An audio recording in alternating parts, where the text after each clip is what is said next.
También quiero darle las gracias a San José por habernos traído esta obra a nuestra editorial, a Septen Ediciones, porque estamos muy orgullosos de ser la primera editorial que le editamos en castellano.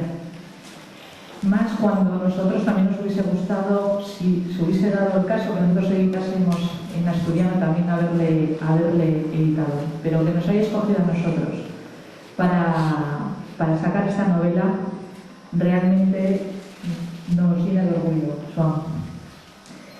También les quiero decir que, bueno, acostumbrados a foros un poco más reducidos, normalmente no suele haber tanta gente como la que hay hoy aquí, pues hemos tenido un pequeño error de cálculo a la hora de traer los libros, con lo cual supongo que si hay algún rezagado se encontrará con que a la salida probablemente no encuentre un ejemplar. Decirles que en Gijón pueden ustedes encontrarlo en la librería de bolsillo que está en la calle Rosinda, pero también pueden ir a la Casa del Libro y otras grandes librerías como Clarín o la Central.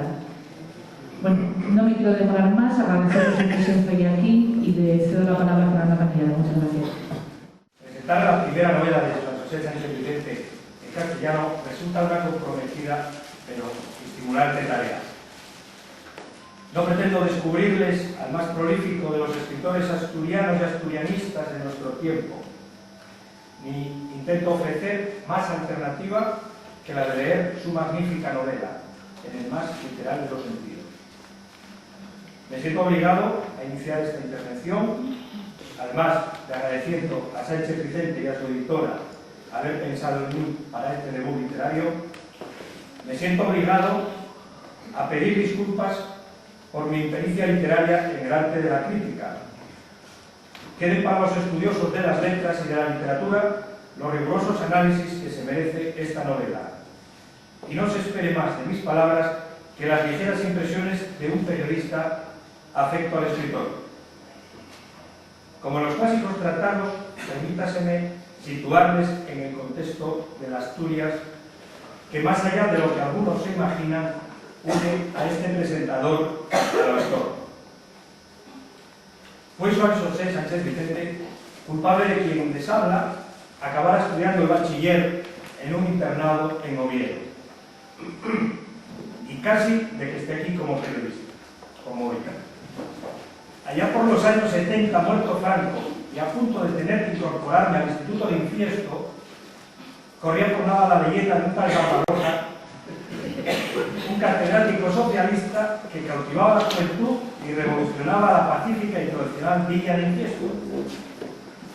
Y ante la tendencia a caer en la tentación de un servidor, mi madre no tuvo duda. A Infiesto nada, tú a un internado. Y acabé moviendo en el seminario.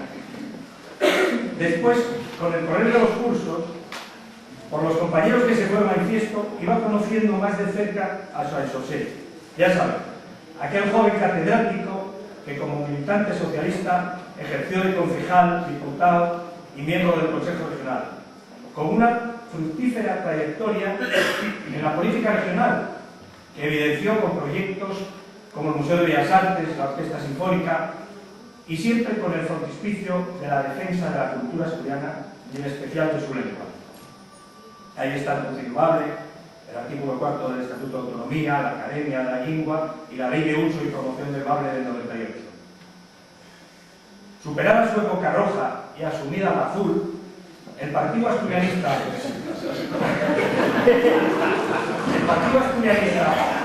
fundado por Joan José y del que fue diputado regional hasta el 99, logró su primera alcaldía precisamente en Návarra, con Julián Fernández Montes, motivo por el que no faltaron breves pero intensos encuentros por aquellas tierras. Ahora este prolífico y polígrafo me tiene aquí con un doble sentimiento de gratitud, al haber tenido que leer ya su novela No miréis al mar, un lienzo de la Asturias contemporánea en la mejor tradición de los escritores gijoneses, aquella pléyade recogida en las novelas de Gijón y que tratamos de reproducir en la Nueva España. Este magistral catedrático de los de antes, en el decir del cura Bardales de cuando en Gijón eran 4 en los institutos. Tiene publicados ya 30 libros, poesía, clásicos asturianos, teatro, ensayos políticos, diccionarios e infinidad de artículos, como comprobarán con frecuencia en la Nueva España.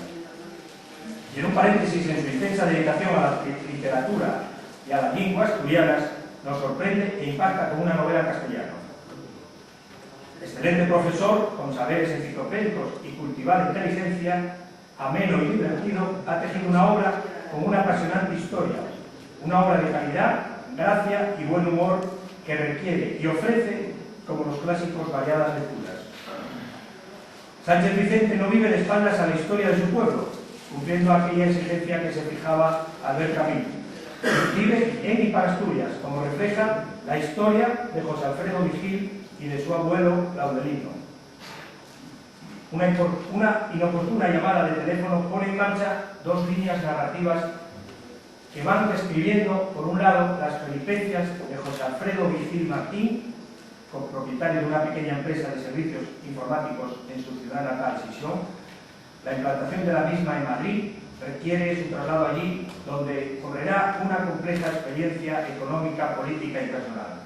Por otro lado, la narración sigue a Laudelino, desde los mismos momentos en que en octubre de 1937 se derrumba el frente de Sisión. A través de él, Juan José Sánchez Vicente muestra una visión muy oportuna para estos tiempos de la guerra y de la España franquista. Las prisiones, la construcción de Ensidesa, los miedos y la represión de la vida cotidiana. No faltan en la novela pasión, poder y corrupción política, y un agudo análisis, como los que nos tiene acostumbrados el articulista Sánchez Vicente, de la vida contemporánea asturiana y de algunas de sus más reveladoras características fines seculares. Perdón. 5 fuentes son las del talento literario según Aristóteles. La primera y más importante es la facultad de concebir nobles ideas.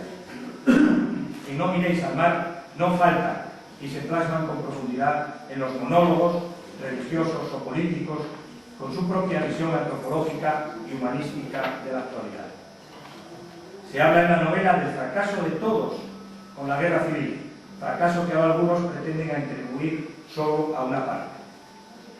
La segunda de estas fuentes aristotélicas se encuentra en la fuerza y la vehemencia de la emoción, que en algunas páginas cargadas de ironía se hacen presentes con las más arrebatadas pasiones. Las restantes fuentes, según el filósofo, son fruto del estudio, bien acreditado por nuestro autor, la nobleza en la expresión y la dignidad y elevación del tono en la estructura de la obra. Obra en la que no faltan ni la tradición clásica de Ovidio a San Agustín, ni los topónimos en asturiano, que refuerzan, si cabe, su elevado nivel lingüístico. Las descripciones de su Sisión natal, en la mejor tradición literaria jovianista. Las críticas a la nefasta gestión de parques naturales o contra la especulación inmobiliaria y la corrupción política, o la agonía del comunismo, la tiranía de los partidos como alternativas a la Iglesia, son perfiladas en una gran obra literaria.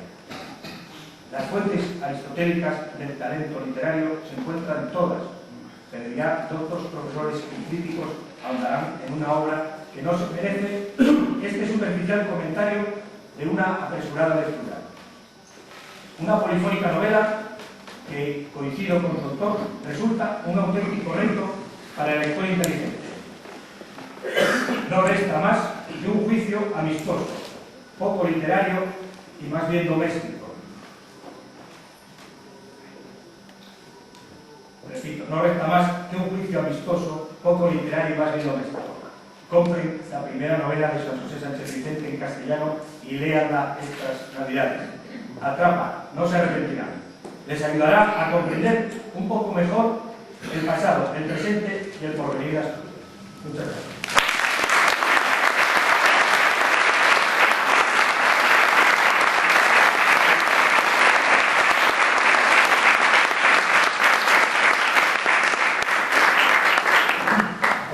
Hoy una tarde estaba muy satisfecha de tenerme aquí a la izquierda de Juan José Sánchez Vicente.